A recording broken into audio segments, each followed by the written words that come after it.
So bunkers are making a comeback in Europe, especially in Germany, where they realize that they don't have enough of them for what's coming. Guys, welcome to the channel. As always, if you want to get better prepared, I strongly suggest you get my books. Surviving the Economic Collapse, 3 Survival Skills. These 2 books will really help you get a lot better prepared. You have the link there below in case you want to check it out. There's maybe some Black Friday offer thing still going on. I don't know. It will depend on where you are and what offer you have, but there you have the link. So what's happening in Germany? Well, Russia's invasion of Ukraine has raised questions over civil defense here in Germany. The government is working to increase the number of bunkers available to protect the population if the country comes under attack. Existing shelters could only house a tiny fraction of any targeted population.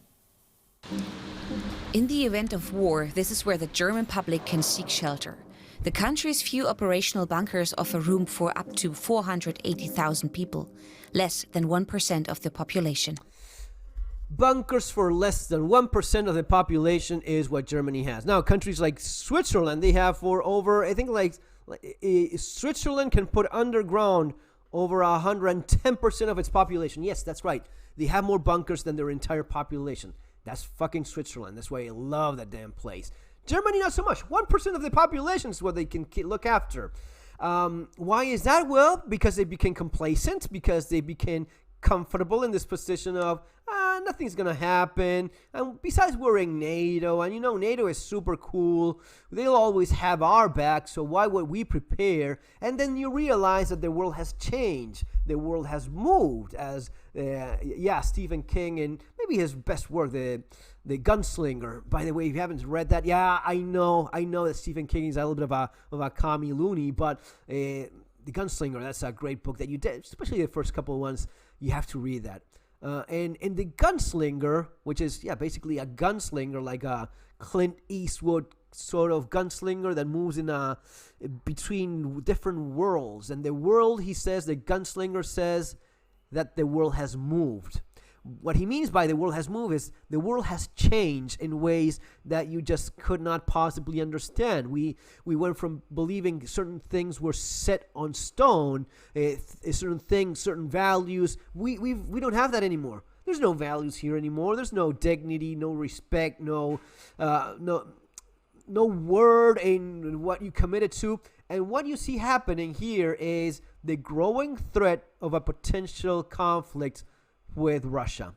Who's going to be involved in that? Who's going to have who's back? Well, good luck with that, man. At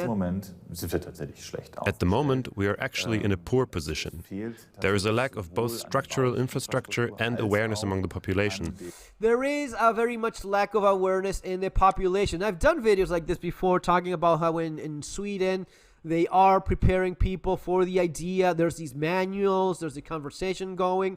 There's that woman that manages civil defense in Sweden. She seems to be kind of aware of things and kind of getting people better prepared. She seems to have a very public image. That's at least the way I see it. And in this prepper world where I move myself, I see that there is that interest in Sweden.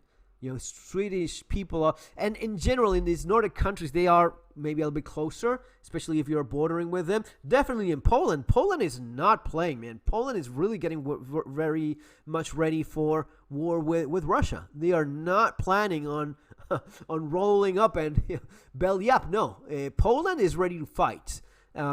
Is that enough of a deterrent? Well, maybe not if you don't have NATO backing you, and by NATO I mean the United States. And it seems to be less likely a case. There's this growing idea of, well, NATO, Trump said himself, he doesn't even believe in NATO. Trump is going to say one day, no, we're not. NATO is not a thing. It's not our responsibility. Oh, but you said it would be, and we had your back. Remember when you were looking for the... Yeah, we did all of that dumb shit. Well, that's going to be on you.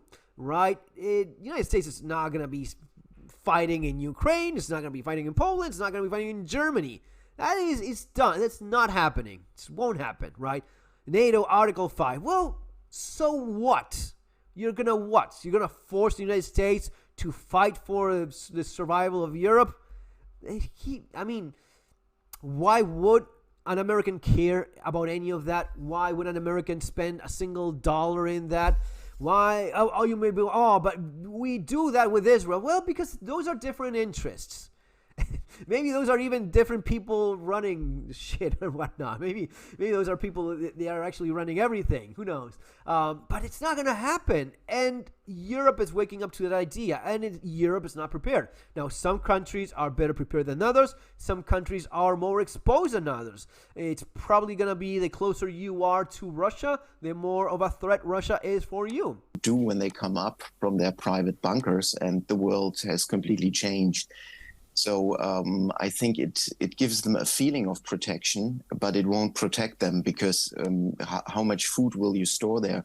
Maybe for 3 weeks, for 4 weeks, and then you come up and the world is burned over you. Yeah, well, buddy, I'll tell you one thing, Mr. What is it? Expert in what was this guy? Well, I'll tell our friend here, expert, if you have 4 weeks of food, everyone has 4 weeks of food. That's a lot of food. Most people will not have that. If you had that, that is a huge relief. Usually, people don't even have a couple of days worth of food. Usually, you will have people that are desperate for water within the first 24 hours. So, yeah, our analyst here maybe wants to reassess that. But, yeah, you're looking at survival, not everything being just fine. If you have a few weeks worth of food, that is going to be giving you a lot more of time than having nothing. All these conflicts are interrelated. And the warfare that we are facing currently against Russia is a hybrid one. So I don't feel that we need to protect from massive nuclear airstrikes. And I think we could use the existing money for other projects much more efficient than instead of building bunkers for the day after the third. Yeah, it checks out, really. Security expert.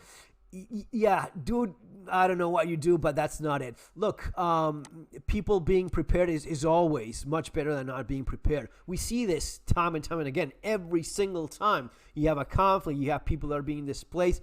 Preparedness works. It's not everyone. Switzerland is one thing, Germany is another, quite obviously so. But the idea that, oh, we're just fine, we have enough bunkers for 1% of the population, money should not be going. What is it that money should be going to? Let me know. What? Equality, diversity, and inclusion. That's what it should be going to. Get ready for what's coming, because it is very much coming. Increased as a result of Russia's aggression against Ukraine, and particularly the sort of comments that Vladimir Putin was making last week, saying that the war in Ukraine has the character of a global. So Germany is drawing up these plans. Germany, in spite of what Mr. Security Expert there was saying, Germany is obviously looking to ramp up their preparedness so as to have a better chance of survival. It's as simple as that. That's what survival is, right? If you don't have these plans, if you don't have the bunkers, you don't have the preparedness, you don't have the food stored, you don't have a well-prepared population, or as best as it can be prepared, then things are going to be drastically worse. And what they say here is also true. Many of these bunkers that existed, right, were turned into hotels, into nightclubs, and into all sorts of bullshit infrastructure and, for less than development. 1%.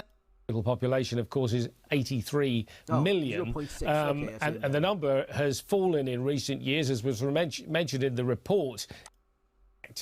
Bunker space for more people than its own population. Switzerland famously has many bunkers. They were mandatory to be included in homes built. Most homes are built after the Second World War. Poland has announced similar plans.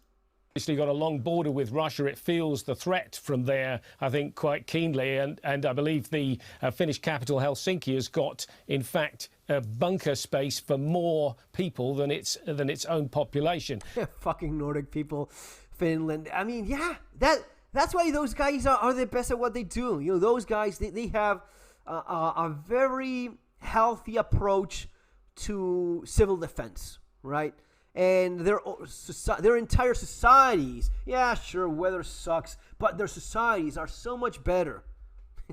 You just have to admit it. You can point your finger at all of the crap you see, all of the third world nations and all of the nations in between. But when you look at the guys that have the things in order, it's these guys. These are the same guys that did not have to run and buy masks from China and a bunch of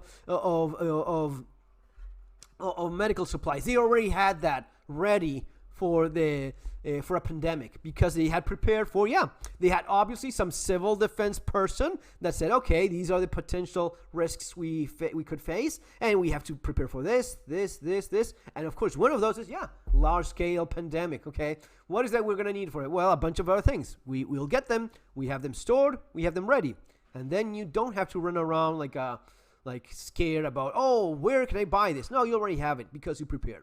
Preparedness is important. See you next time, guys. Take care.